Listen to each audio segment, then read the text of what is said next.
Welcome back to my channel all story kids. कहानी का शीर्षक है बीरबल की खिचड़ी। सर्दियों का मौसम था। बादशाह अकबर अपने बागीचे में बीरबल व एक अन्य मंत्री के साथ टहल रहे थे।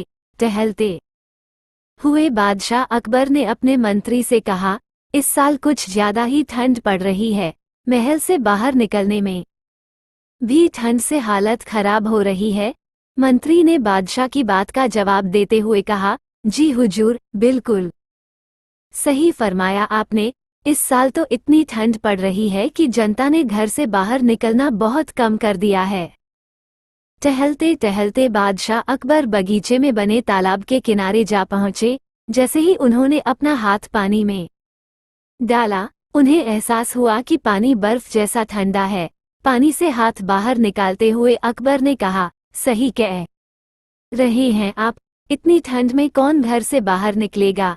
बीरबल को चुपचाप देखकर बादशाह ने बीरबल से पूछा, इस बारे में आपका क्या ख्याल है बीरबल।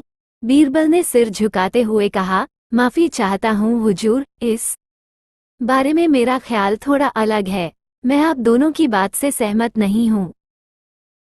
अकबर ने आश्चर्यचकित होकर बीरबल से पूछा, अच्छा, तो हमें भी बताइए, क्या ख्याल है आपका। बीरबल ने कहा, हुजूर, मेरा मानना है कि एक गरीब व्यक्ति के लिए पैसा सबसे ज्यादा जरूरी है। उसे इस बात से कोई फर्क नहीं पड़ता कि मौसम कितना ठंडा है या गर्म।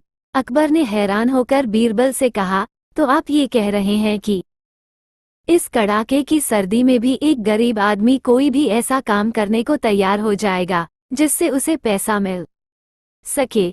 बीरबल ने कहा, जी हुजूर, मैं यही कह रहा हूँ। बादशाह अकबर ने बीरबल को चुनौती देते हुए कहा, तो ठीक है, अगर आपने बर्फ जैसे पानी से भरे इस तालाब में किसी को रात भर खड़ा रखकर इस बात को प्रमाणित कर दिया, तो हम आपके लाए हुए गरीब व्यक्ति को 20 सोने के सिक्के इनाम में देंगे। बादशाह की बात से सहमति जताते हुए बीरबल ने अगले दिन एक गरीब व्यक्ति को पेश करने का वादा किया। अगले दिन सभा में बादशाह अकबर ने बीरबल ने पूछा कि क्या वो किसी को लाए हैं जो तालाब में खड़ा रहकर पूरी रात बिता सके। इस पर बीरबल ने गंगाधर नामक एक गरीब व्यक्ति को दरबार में मौजूद किया और कहा कि यह 20 सोने के सिक्कों के लिए तालाब में पूरी रात बिताने को तैयार है। बादशाह अकबर ने सभा समाप्त करते हुए कहा कि ठीक है, 2 सिपाही इस व्यक्ति की रात भर निगरानी करेंगे। अगले दिन फिर से दरबार लगा और बादशाह ने बीरबल से गंगाधर के बारे में पूछा, बीरबल, कहाँ है आपका मित्र? कितनी देर टिक पाया वो उस बर्फीले पानी में? बीरबल ने कहा, महाराज, वो यहीं है। मैं उसे दरबार में पेश करने की इजाजत चाहता हूँ।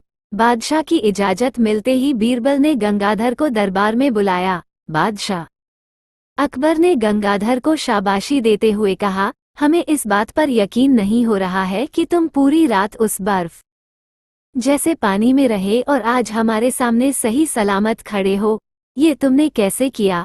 पूरी सभा को बताओ। गंगाधर ने कहा, महाराज, शुरुआत में तो ये बहुत मुश्किल था, लेकिन कुछ समय बाद मुझे महल की एक खिड़की पर एक दिया जलता नजर आया। उस दिए को देखते हुए मैंने सारी रात बिता दी। बादशाह अकबर ने चौंक कर कहा, ये तो धोखा है। तुमने हमारे महल के जलते दिए की गर्मी से सारी रात बिता ली। फरेबी, तुम्हारे इस धोखे के लिए हम तुम्हें सजा नहीं दे रहे हैं, लेकिन तुम अब इस इनाम के हकदार भी नहीं हो। ये कहते हुए अकबर ने अपने सिपाहियों से गंगाधर को महल से बाहर ले जाने को कह दिया और सभा समाप्त करके अपने कमरे में चले गए। अगले दिन रोज की तरह सभा लगी। जब बादशाह अकबर सभा में आए तो उन्होंने देखा कि सभी दरबारी अपनी अपनी जगह पर मौजूद थे, सिवाय बीरबल के। बादशाह ने एक सिपाही से पूछा कि बीरबल कहाँ है, तो उसने बताया कि वो आज महल नहीं आए हैं। बादशाह ने सिपाही से कहा कि वो तुरंत बीरबल के घर जाए और उन्हें लेकर आए। कुछ समय बाद सिपाही अकेले ही दरबार में लौट आया।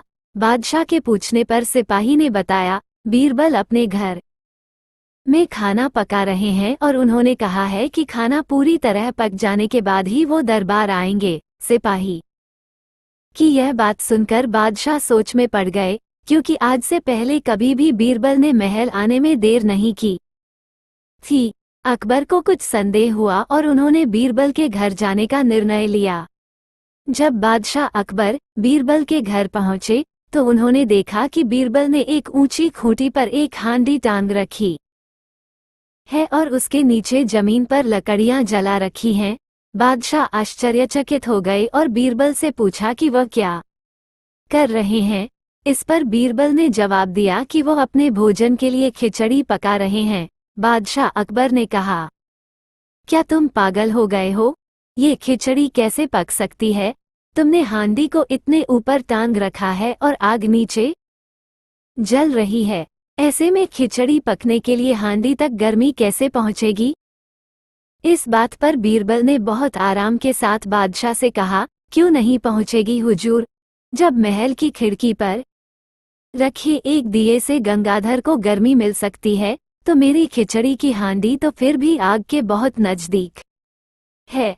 बीरबल की बात सुनकर बादशाह हैरान हो गए और मुस्कुराते हुए कहा, हम तुम्हारी बात अच्छी तरह समझ गए बीरबल। इसके बाद उन्होंने गंगाधर को महल में बुलवाया और उसे 20 सोने के सिक्कों का इनाम दिया। बीरबल की चतुराई के लिए उन्होंने बीरबल को भी इनाम दिया। कहानी से सीख। बच्चों, बीरबल की खिचड़ी की कहानी से हमें ये सीख मिलती है कि दूसरों की सफलता के पीछे किए गए परिश्रम को जाने बगैर उनके बारे में राय नहीं बनानी चाहिए। हर रोज ऐसे ही रोचक और मजेदार कहानी के लिए मेरे चैनल को सब्सक्राइब और लाइक शेयर जरूर करें। Thanks for watching.